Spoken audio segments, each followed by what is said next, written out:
فأعوذ بالله من الشيطان الرجيم بسم الله الرحمن الرحيم قال الله تعالى في الكتاب الحكيم قال بل سولت لكم أنفسكم أمرا فصبر جميل عسى الله أن يأتيني بهم جميعا إنه هو العليم الحكيم۔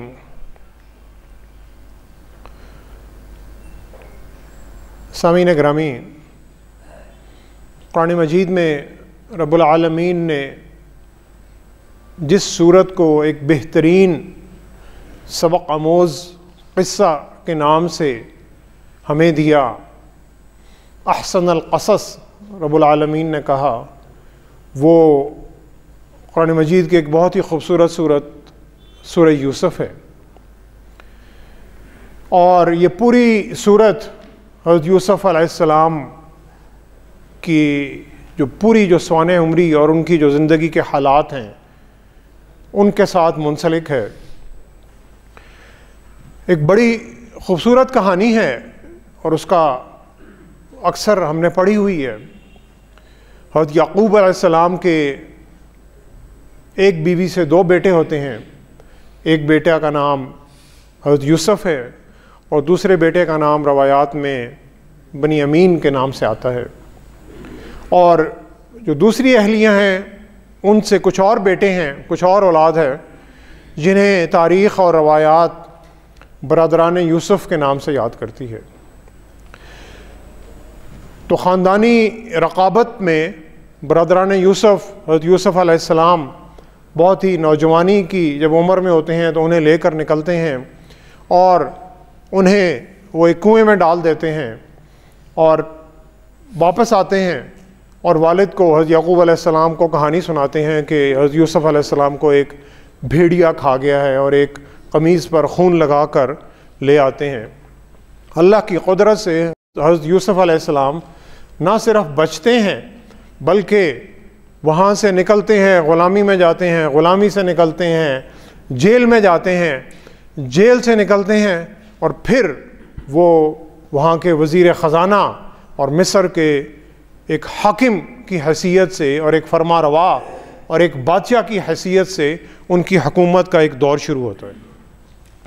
تو برادران یوسف وہ ایک قافلے کی صورت میں نکلتے ہیں اور مصر میں جاتے ہیں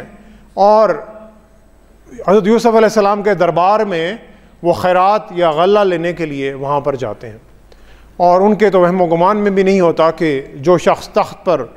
بادشاہت کے تخت پر بیٹھا ہوا ہے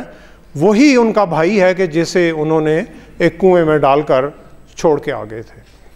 حضرت یوسف علیہ السلام انہیں پہچان لیتے ہیں اور انہیں کہتے ہیں کہ جب اگلی دفعہ تم آؤ گے تو جو تمہارا ایک بھائی جو دوسری ماں سے تھا تم نے اس بھائی کو بھی لے کر آنا۔ وہ چلے جاتے ہیں اور والد سے کہتے ہیں کہ اب ہم نے اس دوسرے بھائی کو بنیامین کو بھی لے کر جانا ہے۔ تو ان کے والد پریشان ہوتے ہیں کیونکہ وہ پہلے ہی ان کا ایک جو بیٹا تھا اسے وہ کھو چکے تھے اور وہ اس بیٹے کے غم میں وہ بہت ہی بری طرح بے حال تھے۔ اس کے باوجود والد جو ہیں وہ انہیں اجازت دیتے ہیں اور وہ چھوٹے بھائی کو لے کر دوبارہ حضرت یوسف کے دربار میں آتے ہیں، اور حضرت یوسف علیہ السلام کے جو درباری ہیں ان کے سامان میں کوئی ایک پیالہ رکھ دیتے ہیں، اور جب وہ پیالہ اس سے نکلتا ہے سامان سے تو وہ جو چھوٹا بھائی ہے اس پر چوری کا الزام لگتا ہے، حالانکہ یہ ایک پورا ایک سمجھ لیں کہ ایک فیبریکیٹڈ قسم کا ایک جو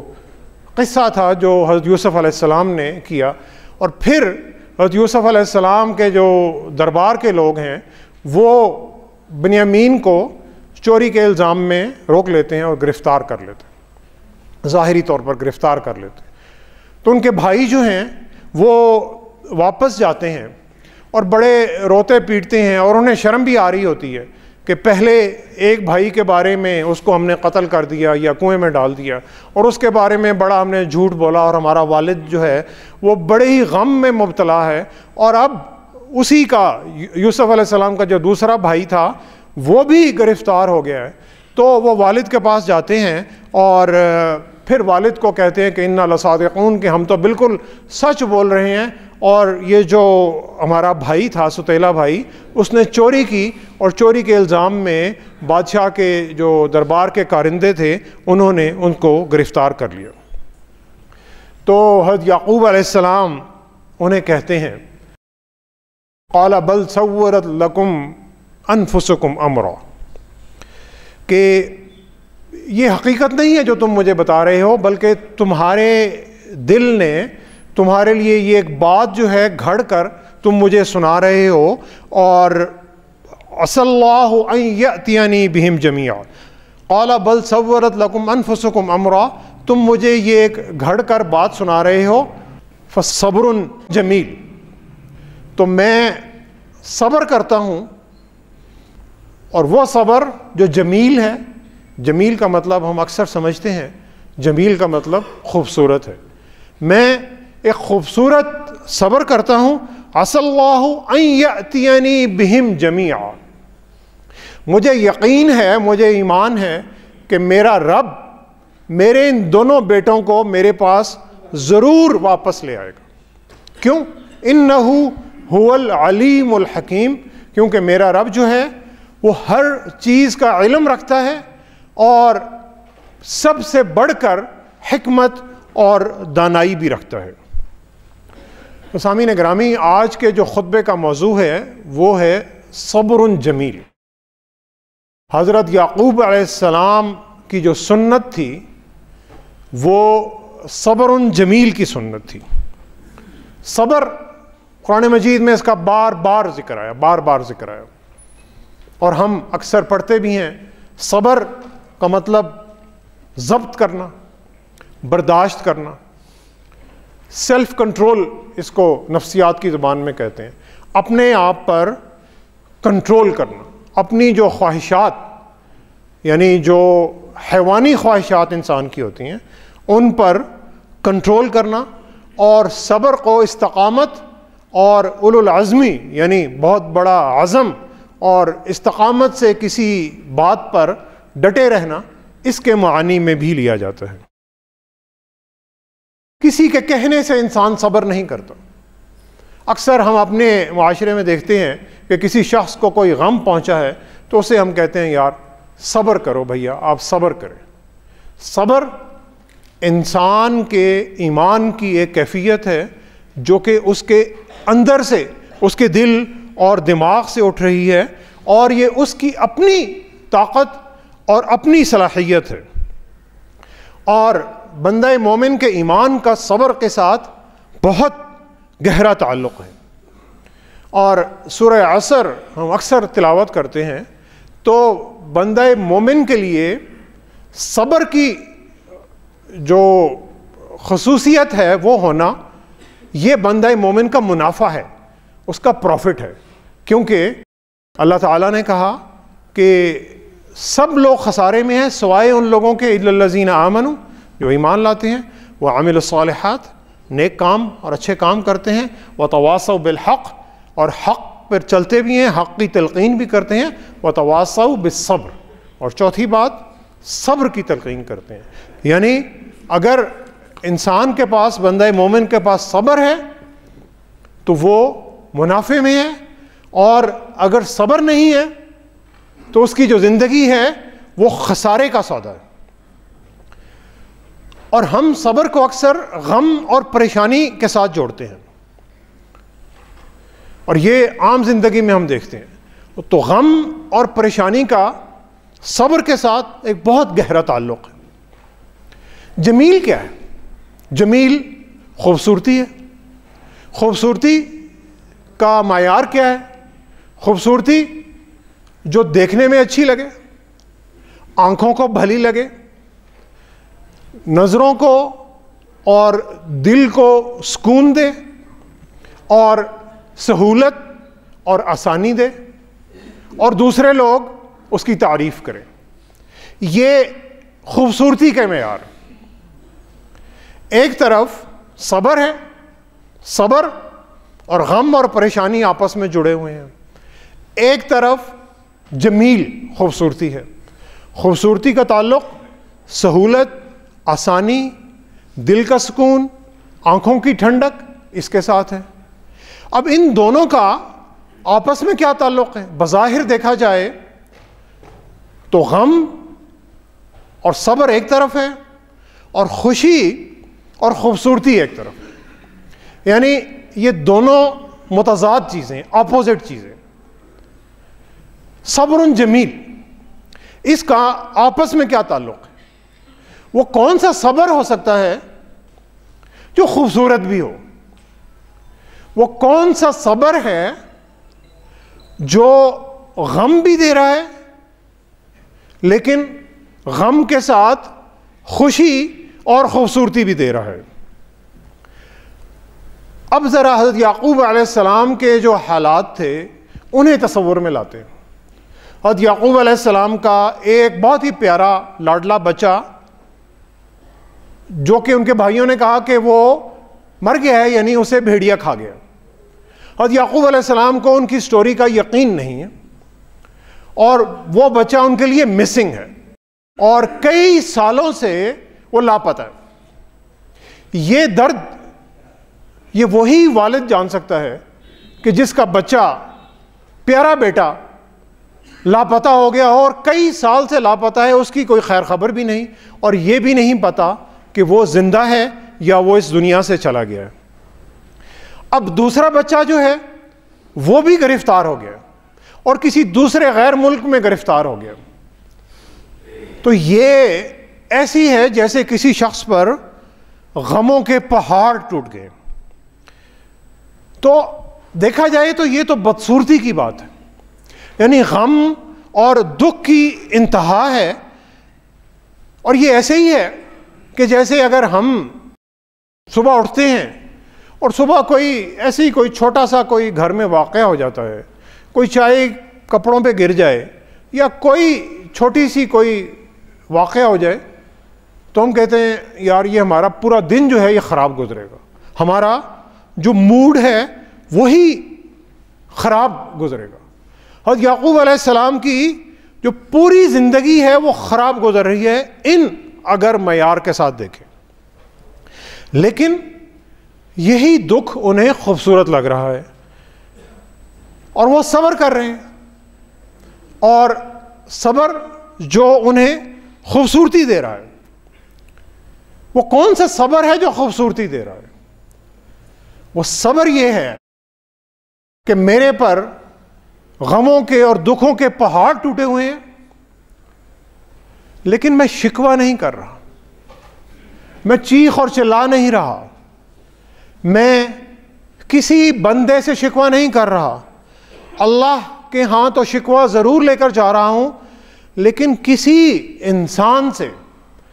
چاہے وہ قریبی دوست، عزیز یا رشتہ دار ہے یا دور پار کا، کوئی شکوہ نہیں کر رہا۔ یہ سامعین گرامی صبر جمیل ہے۔ اور اکثر ہم دیکھتے ہیں کہ ہم اگر کسی غم اور صدمے سے گزر رہے ہیں، کسی شخص نے ہمارے ساتھ کوئی بھی عجیب سی حرکت کی ہے، تو ہمیں دکھ بھی ہوتا ہے، غم بھی ہوتا ہے، اور پھر وہی ہمارا غم جو ہے وہ غصے میں تبدیل ہونا شروع ہو جاتا ہے اور پھر ہم غصے میں اپنے آپے سے باہر ہو جاتے ہیں۔ یہ جمیل کا بالکل متضاد ہے، انتہائی لیول کی دنیاوی اعتبار سے بدصورتی ہے۔ کیوں؟ اگر آپ کسی کی تصویر کھینچتے ہیں تو سارے کہتے ہیں جناب اسمائل کریں، اسمائل کریں، اسمائل کریں گے تصویر بڑی خوبصورت آئے گی۔ کسی سے لڑ جھگڑ رہے ہیں تو کوئی نہیں کہتا کہ یار میری تصویر لو۔ کیوں؟ انسان غصے کی حالت میں ہے اور غصے کی حالت میں وہ بہت بدصورت نظر آ رہا ہے، وہ جمیل سے بالکل نزدیک ہی نہیں۔ تو اکثر ہم دیکھتے ہیں کہ کبھی اگر کسی نے ایسے بندے کی تصویر لے لی جو غصے کی حالت میں ہے تو اس کی تصویر بڑی گندی آتی ہے، تو دوست کہتے ہیں یار یہ تصویر صحیح نہیں ہے، اسے ڈیلیٹ کرو، ڈیلیٹ کرو، یہ اچھی تصویر نہیں آئی۔ تصویر تو وہ ہے جو مسکراتے ہوئے آتی ہے۔ یہ جتنے ہم اشتہارات دیکھتے ہیں جن میں جو مختلف قسم کی پروڈکٹس اور جو سروسز ہیں جنہیں لوگ بیچنا چاہتے ہیں، کسٹمر تک پہنچنا چاہتے ہیں، تو وہ جو اس میں ایکٹرز ہوتے ہیں وہ بڑے خوبصورت انداز میں مسکراتے ہوئے ہنستے ہوئے ان چیزوں کو پیش کرتے ہیں تاکہ وہ جو پروڈکٹس ہیں ان کی سیل بڑھے، کم نہ ہو۔ ہمارے صرف جو سیاسی لیڈر ہیں وہ اس سے برعکس انداز میں کام کرتے ہیں، لیکن جو جمیل کی دنیا ہے یہ الٹ انداز میں کام کرتی ہے کہ اگر آپ نے لوگوں کے دل جیتنے ہیں تو آپ کے چہرے پر مسکراہٹ ہونی چاہیے۔ پیارے نبی صلی اللہ علیہ وسلم نے فرمایا ان اللہ جمیل ویحب الجمال، بے شک اللہ تعالی خوبصورت ہیں اور خوبصورتی سے محبت کرتے ہیں۔ ان اللہ جمیل ویحب الجمال، اللہ تعالی جمیل ہیں اور خوبصورتی سے محبت کرتے ہیں۔ خوبصورت صبر یہ ہے کہ انتہائی دکھ، پریشانی اور مصیبت کے عالم میں بھی انسان شکوہ اپنی زبان پر نہیں لائے، کسی بندے سے شکوہ نہیں کرے، کمپوزڈ رہے، غصے کی حالت میں نہ ہو، ایک نارمل حالت میں ہو۔ اگر وہ انسان اپنے آپ کو کمپوزڈ رکھتا ہے کسی بھی غم اور دکھ کی حالت میں اور اپنی ظاہری کیفیت سے اس دکھ کو ظاہر نہیں ہونے دیتا، تو سامعین گرامی یہ صبر جمیل ہے۔ حضرت یعقوب علیہ السلام سے بڑا غم شاید ہی ہم میں سے کسی کا ہو، اور وہ کہتے ہیں وَتَوَلَّى عَنْهُمْ وَقَالَ يَا أَسَفَ عَلَى یوسف، جب ان کے بیٹے دوسرے بھائی کے گرفتار ہونے کی خبر لے کر آتے ہیں تو حضرت یعقوب شدت غم سے ان کا سامنا بھی نہیں کر سکتے، ان سے منہ موڑ لیتے ہیں۔ وَتَوَلَّى عَنْهُمْ وَقَالَ يَا أَسَفَ عَلَى یوسف، اور وہ کہتے ہیں ہائے یوسف۔ حضرت یوسف علیہ السلام کو یاد کرتے ہیں، وہ بیٹا جو کئی سال پہلے گم گیا تھا، دوسرے بیٹے کے گم ہونے نے پہلے بیٹے کے گم ہونے کا جو زخم تھا اسے تازہ کر دیا۔ وَابْيَضَّتْ عَيْنَاهُ مِنَ الْحُزْنِ فَهُوَ كَظِيمٌ، اور اللہ تعالیٰ کہتے ہیں کہ اس دکھ سے ان کی آنکھیں سفید ہو جاتی، یعنی وہ اتنا گہرا دکھ ہے اس والد کا کہ جس کی بینائی چلی جاتی ہے، اور وہ غم میں ڈوبے ہوئے ہیں کہ ان کی بینائی بھی چلی گئی، لیکن اس کے باوجود ان کا ایمان تھا عَسَى اللَّهُ أَن يَأْتِيَنِي بِهِمْ جَمِيعًا، کہ مجھے یقین ہے کہ میرا رب میرے ان دونوں بیٹوں کو میرے سے ملا دے گا۔ إِنَّهُ هُوَ الْعَلِيمُ الْحَكِيمُ، وہ تو ہر چیز کا علم رکھتا ہے، اس کو تو ہر چیز کا علم ہے، تو اسے میرے بیٹوں کا علم کس طرح نہیں ہو سکتا، اور وہ یقیناً میرے بیٹوں کو مجھ سے ضرور ملا دے گا۔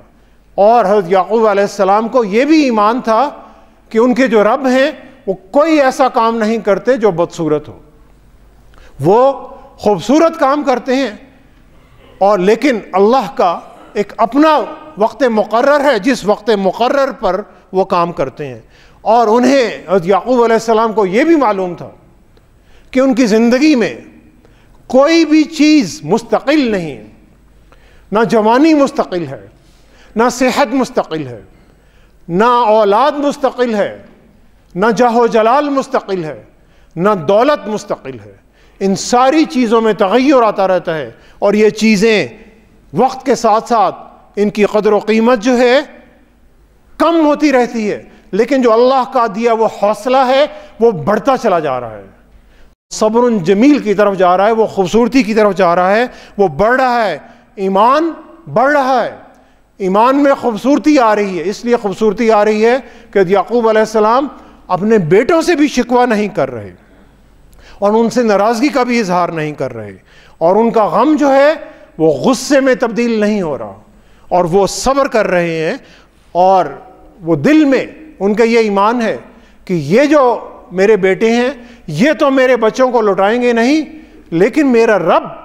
ضرور میرے بچوں کو لوٹا دے گا، اور اگر شاید زندگی میں نہ ملے اس زندگی میں تو جنت میں تو اللہ تعالیٰ مجھے ضرور ان بچوں سے ملائے گا۔ سامعین گرامی، ہماری زندگیوں میں جو ہمیں کوئی دکھ ملتے ہیں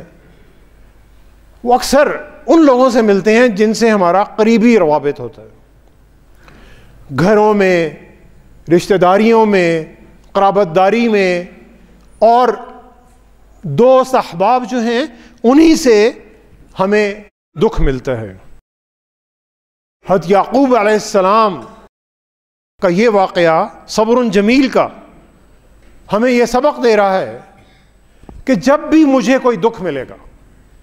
اپنوں سے ملے گا یا بیگانوں سے ملے گا، میں اپنے دل اور دماغ کو شیطان کے قبضے میں نہیں دوں گا۔ مجھے لوگوں سے امید نہیں ہے، مجھے اپنے رب سے امید ہے۔ مجھے رب کی دی ہوئی صلاحیتوں سے امید ہے۔ میں اپنی پوری کوشش کروں گا اللہ کی دی ہوئی ساری صلاحیتوں کو بروئے کار لاتے ہوئے سعی کروں گا، کوشش کروں گا، اور پھر معاملات اللہ پر چھوڑ دوں گا، اور پھر وہی دعا کروں گا جو حضرت یعقوب علیہ السلام نے کی تھی، عسى اللہ ان یأتینی بہم جمیعا، کہ وہ اللہ جو ہے وہ میرے بیٹوں کو ضرور میرے سے ملا دے گا۔ اور حضرت یعقوب علیہ السلام کی یہ دعا کچھ ہی عرصے بعد پوری ہوتی ہے کہ جب ان کے بھائی دوبارہ حضرت یوسف کے دربار میں جاتے ہیں اور ان کے آگے وہ روتے ہیں اور گڑ گڑاتے ہیں، تو حضرت یوسف کہتے ہیں کہ تم نے اپنے بھائی یوسف کے ساتھ کیا سلوک کیا تھا؟ تو وہ پھر پریشان ہوتے ہیں، وہ کہتے ہیں اچھا آپ ہی یوسف ہیں؟ تو حضرت یوسف کہتے ہیں ہاں میں ہی یوسف ہوں۔ اور پھر حضرت یوسف انہیں کہتے ہیں لا تثریب علیکم اليوم، آج تم پر کوئی پکڑ نہیں ہے کہ تم نے میرے پر قاتلانہ حملہ کیا، مجھے کنویں میں ڈال دیا، اور میں کئی سال ظلم اور ستم کے دور سے گزرتا رہا، لیکن میں نے تمہیں دل سے معاف کر دیا۔ اور پھر وہ اپنی قمیض دیتے ہیں ان کو کہ جاؤ یہ قمیض میرے والد کو دو، اور وہ جب ان کے بھائی ان کی قمیض حضرت یعقوب علیہ السلام کے پاس رکھتے ہیں تو ان کی بینائی واپس آ جاتی ہے۔ یعنی اس والد کی محبت کا یہ عالم تھا کہ بچے کھو گئے، گھر اجڑ گیا، لیکن زبان پر شکوہ کسی سے نہیں کیا، اللہ کے حضور شکوہ کیا، اللہ کے ہاں اپنا وہ غم لے کر جاتے رہے، کسی انسان سے شکوہ نہیں کیا۔ سامعین گرامی، یہ جو صبر جمیل ہے، اگر یہ ہماری زندگیوں میں بھی تھوڑا تھوڑا آ جائے تو یہ ہماری پوری زندگی کو تبدیل کر سکتا ہے۔ ہم اکثر شکایات کرتے ہیں، لوگوں سے شکایات کرتے ہیں، لوگوں کے بارے میں شکایات کرتے ہیں، اور ان شکایات سے ہماری جو پرسنالٹی ہے اور جو ہمارا عمومی رویہ ہے وہ ایک منفی خیالات کی ایک نرسری بن جاتا ہے، اور شیطان پھر اس دماغ پر پوری طرح قبضہ کر لیتا ہے۔ سامعین گرامی، پیارے نبی صلی اللہ علیہ وسلم نے فرمایا کہ جو شخص کسی مصیبت اور تکلیف سے گزرتا ہے اور لوگوں سے منت اور سماجت کرتا ہے، جو شخص کسی مصیبت اور تکلیف سے گزرتا ہے اور لوگوں کے ساتھ منت اور سماجت کرتا ہے تو اس کی تکلیف ختم نہیں ہوتی، لیکن جب وہی اپنی یہ مصیبتیں اللہ کے ہاں لے جاتا ہے تو اللہ جلد یا دیر سے اس کی ساری تکلیفوں کو اور ساری مصیبتوں کو دور فرما دیتے ہیں۔ یہ رب العالمین کا وعدہ ہے۔ تو اگر ہماری کوئی اشد ضرورت ہے تو اس اشد ضرورت کے لیے اپنی صلاحیتوں کو بڑھانے کی ضرورت ہے، اور پھر معاملات اللہ پر چھوڑنے کی ضرورت ہے۔ حضرت ابن عباس رضی اللہ تعالیٰ عنہ فرماتے ہیں کہ پیارے نبی صلی اللہ علیہ وسلم ہمیشہ پر امید رہتے تھے، ہمیشہ پر امید رہتے تھے اور برے شگون کی طرف نہیں دیکھتے تھے۔ ہمیشہ پر امید رہنا اور برے شگون کی طرف نہ دیکھنا، اور اللہ پر پورا توکل کرنا، اور اپنی پوری صلاحیتوں کو اور پوری طاقتوں کو بروئے کار لاتے ہوئے سعی کرنا، کوشش کرنا، یہ انبیاء علیہ السلام کی سنت ہے۔ یہ حضرت یعقوب علیہ السلام کی سنت ہے، اور حضرت یعقوب علیہ السلام کے فوت ہونے کے کئی شاید 1000 سال بعد پیارے نبی صلی اللہ علیہ وسلم جب آتے ہیں اور اللہ تعالیٰ جب نبوت ان کے حوالے کرتے ہیں تو نبوت کے ابتدائی دور میں سورہ معارج نازل ہوتی ہے، اور سورہ معارج کی ایک بڑی خوبصورت آیت جس میں اللہ تعالیٰ وہی سبق دے رہے ہیں جو حضرت یعقوب علیہ السلام نے اپنی سنت میں ڈالا تھا اور آنے والے انبیاء کے لیے چھوڑا تھا، فاصبر صبرا جمیلا۔ اللہ تعالیٰ نبی کریم صلی اللہ علیہ وسلم کو کہہ رہے ہیں کہ اے نبی صلی اللہ علیہ وسلم آپ بھی خوبصورت صبر کیجئے، لوگوں کے دیے ہوئے دکھ اور پریشانیاں اللہ کے حضور لے جائیں، اللہ تعالیٰ آپ کے دکھ دور کر دیں گے، آپ کی مشکلات کو آسان کر دیں گے، آپ کو سکون عطا فرما دیں گے اور آپ کی صلاحیتوں میں بے پناہ اضافہ فرما دیں گے۔ سامعین گرامی، جو شکوے کا دور ہے اور جو چیخنے چلانے کا دور ہے اور یہ جو کمپلینٹس کرنے کا دور ہے، اس دور سے نکلنے کی ضرورت ہے۔ کیوں کہ یہ شیطان کی ایک چال ہے، اور رحمان کا جو سبق ہے وہ صبر جمیل کا سبق ہے، جو بندہ مومن کو باصلاحیت بناتا ہے، باعمل بناتا ہے اور اسے سب سے بڑھ کر خوبصورت بناتا ہے۔ اس سے بڑی خوبصورتی شاید اور کوئی نہیں ہو سکتی۔ ستم کا شکوہ اور غم کے شکوے اللہ کے حضور لے جانے کی ضرورت ہے۔ ستم کا نہ شکوہ، ستم کا نہ شکوہ نہ غم کا گلہ بن، ستم کا نہ شکوہ نہ غم کا گلہ بن، اگر بن تو دل ٹوٹنے کی صدا بن، شہید وفا بن، شہید وفا بن، مقتول جفا بن، جو بنتا ہے مٹ کر وہ نقش بقا بن، سکھا مٹ کے راہ محبت میں بننا، سکھا مٹ کے راہ محبت میں بننا، بنا راستہ پہلے پھر رہنما بن، بنا راستہ پہلے پھر رہنما بن۔ حضرت یعقوب علیہ السلام نے راستہ بنایا، حضرت یوسف علیہ السلام نے راستہ بنایا، وہ اپنی زندگی میں کئی مصیبتوں سے اور تکلیفوں سے گزرے اور انہوں نے ایک بادشاہ بنے اور ایک فرما روا بنے۔ انہوں نے پہلے راستہ بنایا، پھر اپنی قوم کی رہنمائی کی۔ سامعین گرامی، اسی صبر جمیل کو آج دوبارہ زندہ کرنے کی ضرورت ہے۔ دعا کریں کہ اللہ تعالی ہمیں خوبصورتی والا صبر کرنے کی توفیق عطا فرمائے، ہمیں اپنی دی ہوئی ہر نعمت کا صحیح شکر ادا کرنے کی توفیق عطا فرمائے، اور ہمارے دماغوں سے منفی خیالات کو نکالیں اور ہمارے دل اور دماغ میں خوبصورتی ڈالیں۔ کیوں کہ ہر خوبصورت شخص اچھا نہیں ہوتا، ہر خوبصورت شخص اچھا نہیں ہوتا، لیکن ہر اچھا شخص خوبصورت ضرور ہوتا ہے، ہر اچھا شخص خوبصورت ہوتا ہے۔ کیوں کہ یہ اللہ کی دی ہوئی خوبصورتی ہے جو دیر پا رہتی ہے۔ انسان کی خوبصورتی تو جب عمر ڈھل جاتی ہے تو ختم ہو جاتی ہے، اور چیزوں کی خوبصورتی بھی ختم ہو جاتی ہے، لیکن جو کردار کی اور جو اخلاق کی خوبصورتی ہے وہ دیر پا رہتی ہے۔ وما علینا الا البلاغ المبین۔